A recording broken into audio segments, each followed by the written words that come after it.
Os Paroleiros, todas as terças, quintas e sábados, uma nova roda de conversa bíblica e simples. Vambora, que hoje é dia de parola. Muito bom, pessoal, estamos de volta mais uma vez aqui, o trio dos paroleiros, nesta super parola 82, no terceiro bloco, o último dentro dessa parola, que é uma parola que a gente está dando aqui uma parola denúncia, uma parola alerta. Eu vou usar a palavra denúncia, porque na verdade a denúncia era algo que acompanhava os profetas. Então, como eu creio que há algo profético, sim, nessa parola de hoje, então fica aqui a nossa contribuição profética de alertar você a respeito da unção e dos detalhes, das particularidades de cada um. A gente quer dar nesse terceiro bloco aqui uma atenção especial para dois testemunhos, tá? No primeiro bloco, se você não acompanhou, corre lá, no final do primeiro bloco tem o Paulinho falando muito rapidamente sobre o chamado dele, mas aqui eu e o Wilsinho nós vamos falar um pouquinho sobre o nosso chamado, porque muitas vezes você que está nos acompanhando aí já há 1 ano e meio praticamente, pode ter a falsa impressão de que nós nascemos aqui, nesse lugar, já nascemos grandes, né? A única semelhança do tempo que nós nascemos para hoje é que o Wilsinho nasceu careca e continua até hoje. Mas tirando isso, muita coisa mudou. Isso mostra que eu tenho uma constância. Exatamente. Então, muita coisa mudou, inclusive a nossa trajetória, né, a nossa jornada com Cristo, teve várias mudanças de trajeto. E é isso que a gente quer mostrar para você, porque um dos objetivos dessas parolas é mostrar que a gente é gente de verdade, né? A gente não nasceu pronto aqui, não veio com o modelo pronto, né? Eu não sou crente elevador. Deixa eu dar uma base bíblica para o que o Wilson falou, né? 1 Coríntios 15, 58, né? Fala, sede firmes e constantes, sempre abundantes na obra do Senhor, porque o vosso trabalho é Exatamente. Tá vendo? Eu sou uma pessoa constante, gente, então tá tudo aí. Falar de chamado, disso é algo que eu quero começar falando sobre João 16:13, que diz assim: quando vier, porém, o Espírito da verdade, ele guiará você em toda a verdade, porque não falará de si mesmo, mas dirá tudo o que tiver ouvido e vos anunciará as coisas que hão de vir. Falar de chamado, para mim, é algo que eu entendi que eu tenho que expressar e manifestar através do chamado aquilo que Jesus ele me fez. Ele me chamou para fazer. Eu me lembro quando, lá em Lins, o Paulinho ele teve a coragem de me colocar para pregar a primeira vez. E ali foi uma audácia do Paulinho. 2006. Exatamente, foi uma audácia do Paulinho isso.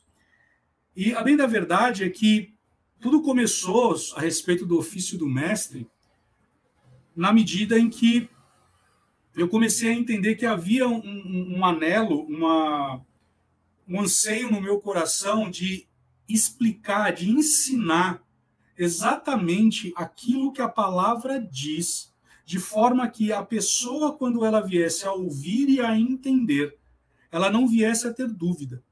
Tem uma ilustração que fala que tem um muro, né? E de um lado estão os anjos falando, vem para cá, vem para cá, vem para cá, e Satanás do outro lado, sentado numa cadeirinha, tomando seu suco e só olhando para aquele muro, e um rapaz em cima do muro. E aí perguntam para ele, mas você não está preocupado com aquele cara? E não, fui eu que coloquei o muro, ele está na dúvida por causa disso.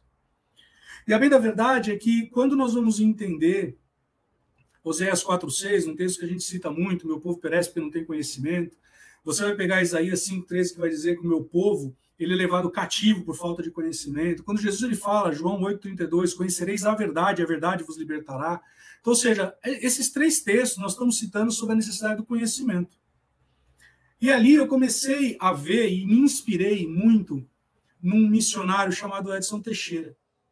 Eu lembro que ele ministrando, ele extraía a essência da palavra. E todas as vezes que o Edson Teixeira pregava, eu olhava aquilo e falava, rapaz, eu quero pregar, eu quero ensinar da forma como ele ensina. E ali eu fui me esmerando. E esmerar, no original, significa você ser atripado a ponto de você começar a aquilantar, ou seja, a mostrar o seu valor. E o aquilantar para mim não era mostrar o valor do Wilson, mas mostrar aquilo que o Senhor ele tinha na sua palavra e tem na sua palavra. Não há prazer maior para mim quando uma pessoa vira para mim e fala, e como aconteceu, e eu compartilhei aqui com os dois, a respeito da nossa parola sobre unção. Uma pessoa do meu convívio na igreja me chamou e falou: rapaz, eu ouvi vocês falando algo que eu nunca tinha parado para pensar. E aquilo foi libertador para ela. Então, quando eu comecei a discernir a respeito disso, foi algo muito simples. Mas até então, não houve a separação.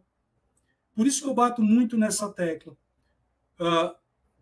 Nós já compartilhamos aqui, eu congregava na Igreja Metodista, é o meu berço de formação, a Igreja Metodista.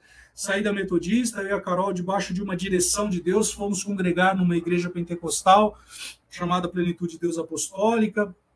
E dali, eu comecei a fazer um treinamento, uma capacitação, um curso.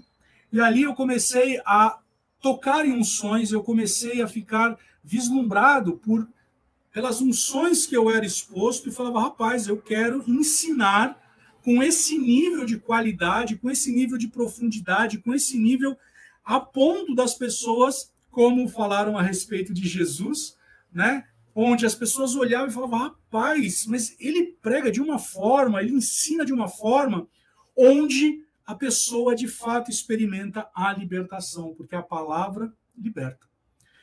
E aí, mais recentemente, o meu pastor, ele mesmo, quando me chamou, ele falou, rapaz, olha, eu vou te separar no ministério e assim, eu estou levantando uma leva de pastores, só que assim, eu sei que você não é pastor, é gritante que você tem o ofício do mestre. Eu falei, amém, pastor, isso foi um alívio para mim, porque as pessoas, comumente no âmbito de igreja, chamam todo mundo de pastor, né? E naquela ocasião eu falei assim, ufa, né? É como que lavei a alma, nada contra ser pastor, mas você discernir o seu chamado, a sua unção, a unção que opera sobre você, você começa a considerar a unção de outros mestres. E nesse mesmo período, um pastor da nossa igreja, ele teve uma inspiração, ele teve uma nota no espírito, ele me chamou lá na frente e ele me entregou uma palavra que estava muito em linha com aquilo que eu estava orando, que Jesus mesmo, ele diz em Marcos, que todas as vezes que for pregado o evangelho, haverá a manifestação do Espírito Santo confirmando aquela palavra como um selo. E esse pastor, ele entregou uma palavra para mim, que enquanto eu estivesse ministrando na unção do ensino, no ofício do mestre, acoplaria sobre aquele ensino a unção profética.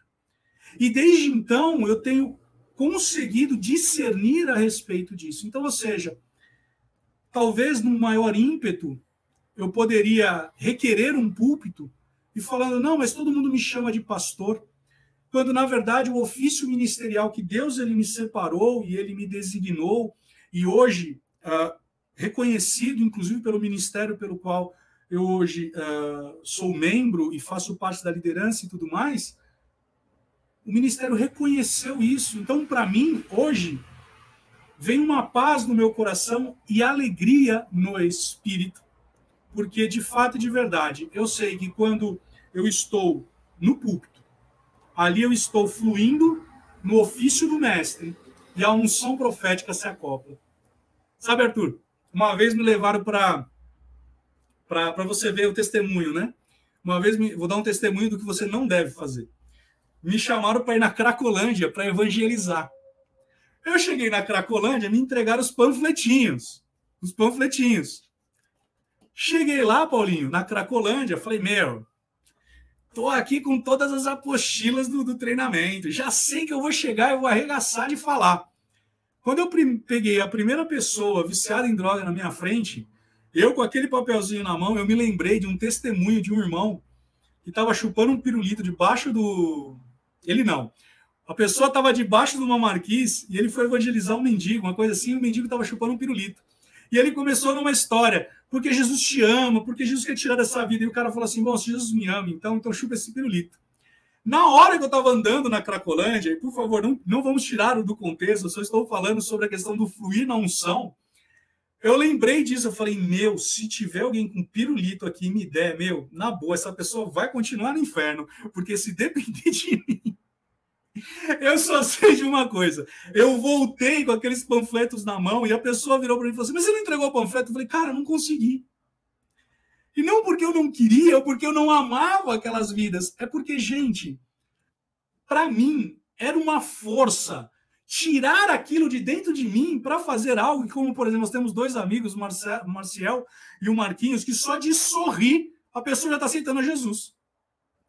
Então, para você ver, né, como é importante você discernir. Ou seja, conselho para você que está nos assistindo, nos ouvindo, nunca me convide para um evangelismo. Agora, olha só, a importância da gente saber onde nós estamos, né? Conhecer o nosso chamado. Lá em 1 Samuel, capítulo 13, a palavra fala acerca do equívoco de Saul, né? Quando ele resolve vestir a estola sacerdotal, porque Samuel, diz a palavra, se demorava a chegar, né? E diz a palavra que quando Samuel chegou e Saul está lá com a estola sacerdotal, Samuel diz para ele, você agiu neciamente.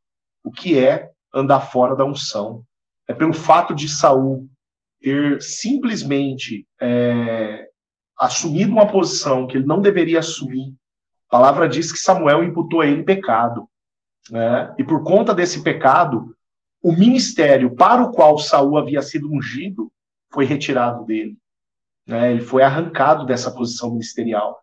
1 Samuel 13 vai dizer isso. Você agiu neciamente e por conta disso o Senhor já está levantando quem vai ser rei no teu lugar. O Senhor já está levantando o teu substituto, né? Esse equívoco, Arthur, de pessoas que aquilo, né, que a gente tanto está falando, fazem com zelo aquilo que não são chamadas para fazer. Esse erro é um erro que empurra pessoas, inclusive, para o ambiente da perda daquilo que lhe é confiado.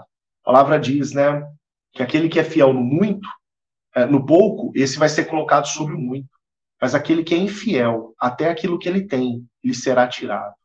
Então, a importância da gente ser fiel naquilo que o Senhor plantou na nossa vida, dentro da nossa perspectiva de chamado, dentro da nossa perspectiva de ministério. Eu sei, Arthur, que a tua história ministerial também é muito linda, e que você tem que você tem algo tremendo para contar para nós acerca do teu chamado, e vai ser tremendo ouvir você. Agora eu vou ter que ficar medindo várias frases aqui que eu já nem sei mais o que eu vou falar.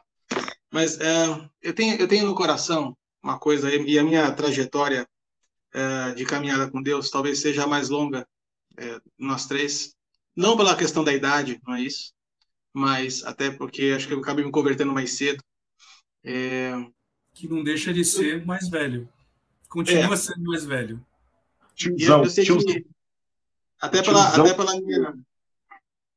pela minha profissão, né, que é publicitário, a frase que o Sim usou no primeiro bloco sempre foi uma frase que permeou minha vida inteira, né? Quem não é visto não é lembrado. E quem trabalha com vendas na rua, que muitas vezes foi o meu caso, eu tinha que muitas vezes aplicar essa frase e me fazer ser visto em muitos lugares, na falsa perspectiva de que eu me tornaria querido pelo fato de ser visto. Quando a gente fala algumas frases aqui, e eu quero puxar praticamente para as minhas, né? Quem está nos assistindo pode achar que algumas frases nossas são prontas, ou são frases de efeito. Gente, não é. Isso são coisas que acontecem na nossa vida, né? Em várias palavras eu já falei a respeito da nossa necessidade, muitas vezes, de comparação uns com os outros. E como a gente cai no erro de tocar uma unção errada por se comparar o tempo inteiro com os outros, né? E durante muito tempo eu acabei fazendo isso. Cheguei na igreja, e se você acompanhar o nosso primeiro vídeo, que é uma apresentação que tem lá no canal, vocês vão ver lá que eu comecei no Ministério de Louvor, né? E até hoje os meninos brincam comigo que eu preciso cantar de volta, né? Mas foi algo que foi passado para trás, né? Depois disso eu passei por Ministério de Teatro, enfim. Não é brincadeira. Não é brincadeira. A gente quer que você cante. Afinal de contas, ele gravou até um CD. Verdade, verdade. Mas eu vejo que muitas coisas eram esforços particulares meus para ser visto, né? E aí eu quero pegar uma frase que o senhor estava falando a respeito de Davi, né? Eu até cheguei a postar nas minhas redes há umas semanas atrás. Não se importe de ser visto, Davi foi achado, né?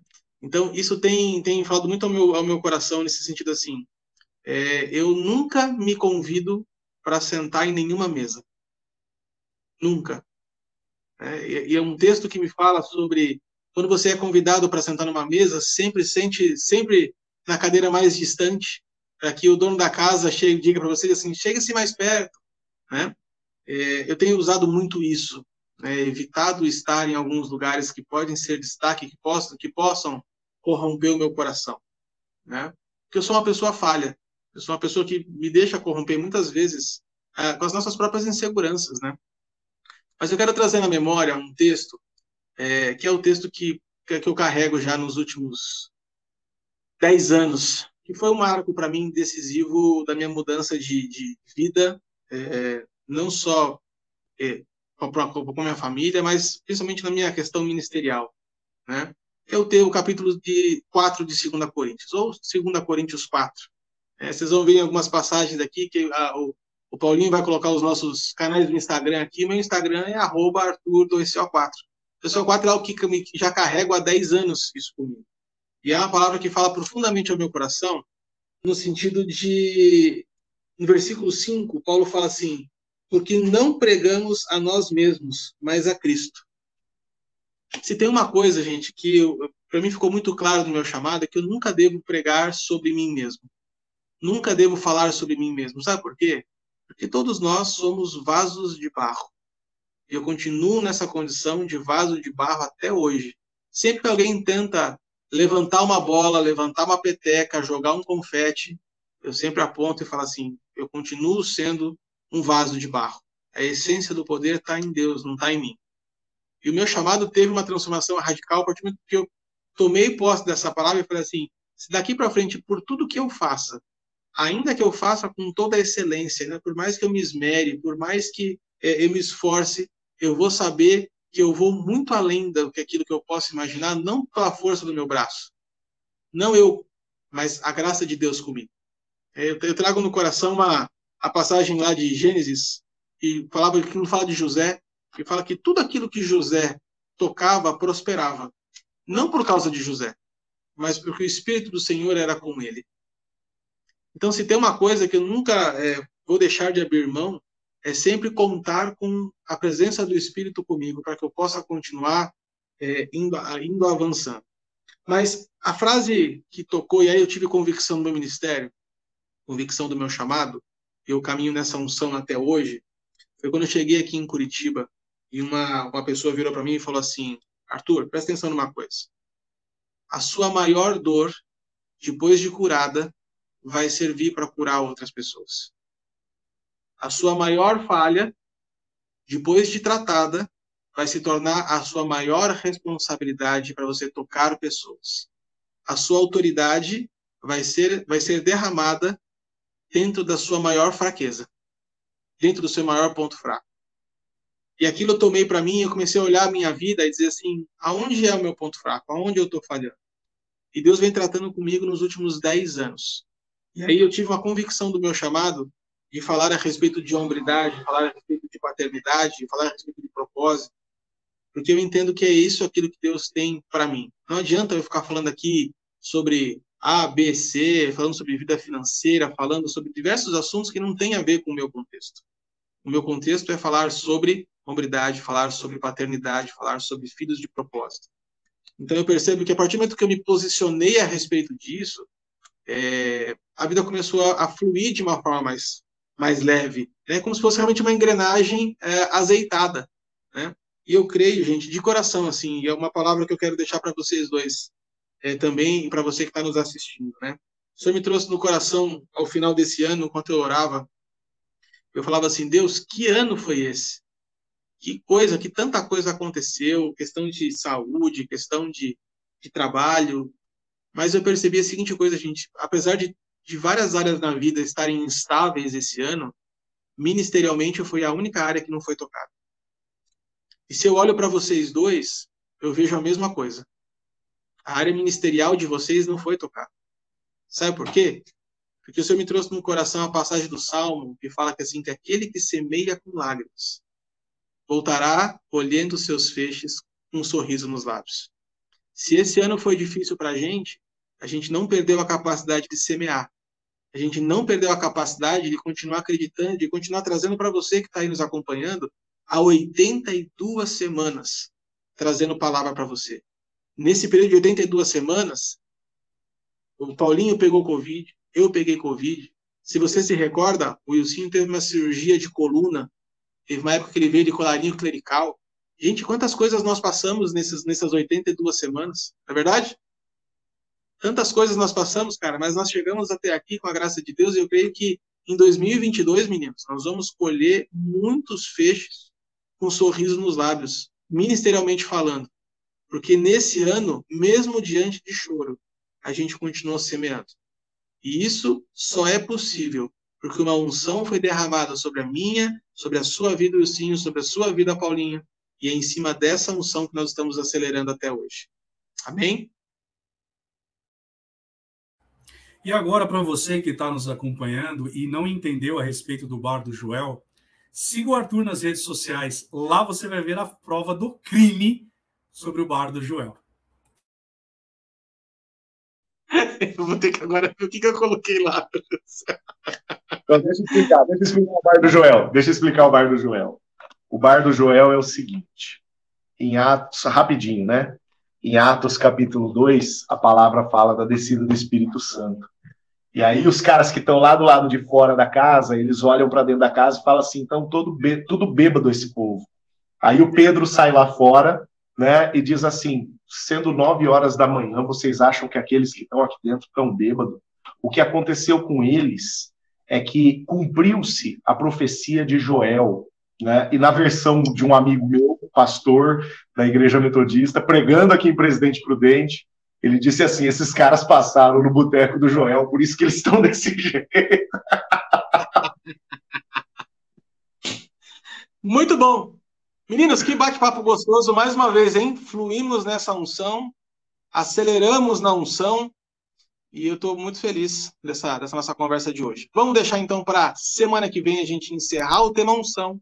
Vai ser mais um bate-papo bem bacana. Se eu fosse você, eu não perdia, já deixa aqui o seu joinha, nos ajude a compartilhar esse material e continue nos abençoando, continue acompanhando aqui o canal.